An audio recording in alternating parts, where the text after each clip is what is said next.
अस्सलामु अलैकुम वरहमतुल्लाहि वबरकातुहू। घर में पहली क़ुरबानी किसके नाम से करनी चाहिए? बाज़ लोग पहली क़ुरबानी घर में सरकार दो आलम सल्लल्लाहु अलैहि वसल्लम के नाम से करते हैं। वहीं कुछ लोगों का मानना यह है कि घर में पहली क़ुरबानी जब तक माँ बाप के नाम से ना हो तब तक किसी दूसरे के नाम से नहीं हो सकती। बाज़ घरों में क़ुरबानी राउंड राउंड घूमती है, पहले हुजूर के नाम से करेंगे, फिर माँ बाप के नाम से करेंगे, फिर घर के दूसरे लोगों के नाम से क़ुरबानी होगी। तो क़ुरबानी का एक राउंड राउंड सा चलता है। तो आइए आज की इस वीडियो में जानते हैं कि इस सिलसिले में सही मसला क्या है, यानी पहली क़ुरबानी किसके नाम से करें।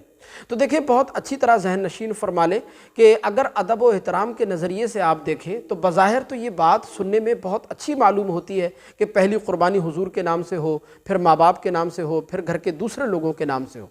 अदबन तो ये बात ठीक मालूम हो रही है, जबकि हकीकत में ऐसा नहीं है।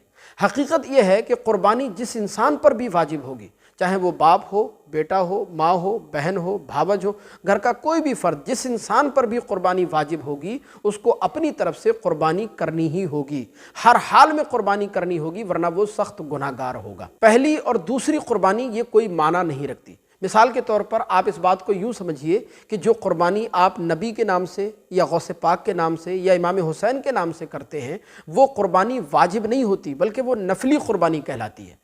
नफली क़ुरबानी का मतलब ये होता कि अगर वो आप करेंगे तो वो बहुत अच्छी बात है, इंशाअल्लाह आपको सवाब मिलेगा। अगर नहीं करेंगे तो आपसे किसी किस्म की कोई बाज़ पुरस नहीं होनी, कोई पूछगछ नहीं होनी, आप पर कोई गुनाह नहीं होगा। लेकिन ऐसा नहीं कर सकते कि अगर आप साहिब निसाब हैं, आप पर क़ुरबानी वाजिब है, तो आप अपनी वाजिब क़ुरबानी को छोड़कर नबी के नाम से क़ुरबानी करें, गौसे पाक के नाम से नफली क़ुरबानी करें, इमाम हुसैन के नाम से नफली क़ुरबानी करें। ऐसा नहीं कर सकते।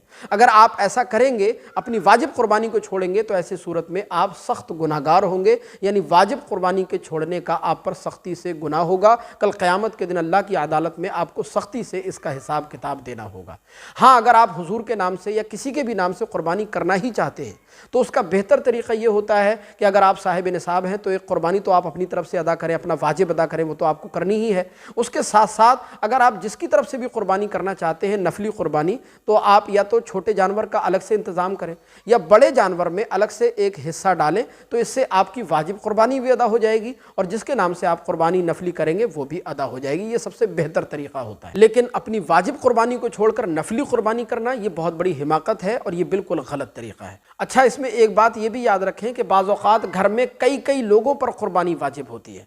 बाप पर अलग क़ुरबानी वाजिब है, माँ के हिस्से में कुछ ज़ेवरात वगैरह हैं उस पर अलग क़ुरबानी वाजिब होती है, भाई की मालियत अलग है, वो साहिब निसाब है, उस पर भी क़ुरबानी वाजिब होती है। बाज़ औक़ात भावजों के हिस्से में ज़ेवरात वगैरह होते हैं, उनकी मालियत अलग होती है, वो उसकी मालिक होती हैं, साहिब निसाब होती है, उन पर भी क़ुरबानी वाजिब होती है। तो कहने का मतलब ये है कि घर के अंदर बाज़ औक़ात कई लोगों पर क़ुरबानी वाजिब होती है। लेकिन करते ये हैं कि बाप ने अपनी तरफ से एक जानवर छोटा ख़रीद लिया या बड़े जानवर में एक हिस्सा डाल लिया और वो एक क़ुरबानी पूरे घर की तरफ से अदा कर देते हैं और वो समझते हैं पूरे घर की तरफ से क़ुरबानी अदा हो गई। अच्छी तरह याद रखें, ये बहुत गलत तरीक़ा है। ऐसी सूरत में जो लोग साहिब निसाब हैं, जिन पर क़ुरबानी वाजिब है, वो अगर अपनी तरफ से क़ुरबानी नहीं करेंगे तो वो बहुत सख्त गुनाहगार होंगे। अल्लाह की बारगाह में कल क़यामत के दिन सख्ती से उनको हिसाब किताब देना होगा।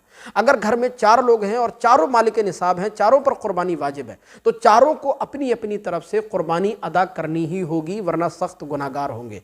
ऐसा नहीं हो सकता कि एक क़ुरबानी पूरे घर की तरफ से अदा हो जाए, ऐसा बिल्कुल भी नहीं हो सकता। अच्छा, साहिब निसाब कौन होता है, कितनी मालियत होनी चाहिए क़ुरबानी के वाजिब होने के लिए, ये अगर आपको जानना है तो कमेंट बॉक्स में आपको वीडियो का लिंक मिल जाएगा, जाकर देख लीजिए। क़ुरबानी का जो निसाब है वो बहुत आसानी से इंशाअल्लाह आप समझ जाएंगे। तो खुलासे कलाम ये है कि पहली और दूसरी क़ुरबानी ये कोई माना नहीं रखती, बल्कि घर के अंदर जो इंसान भी साहिब निसाब होता है उस पर अपनी तरफ से क़ुरबानी अदा करना वाजिब होती है। वो अपनी वाजिब क़ुरबानी छोड़कर नबी के नाम से या किसी के भी नाम से करेगा तो वो सख्त गुनाहगार होगा। अगर किसी दूसरे के नाम से करनी है तो अपनी वाजिब के साथ साथ दूसरी क़ुरबानी का वो इंतज़ाम करे, तो इससे उसकी वाजिब क़ुरबानी और वो नफली क़ुरबानी दोनों अदा हो जाएंगी।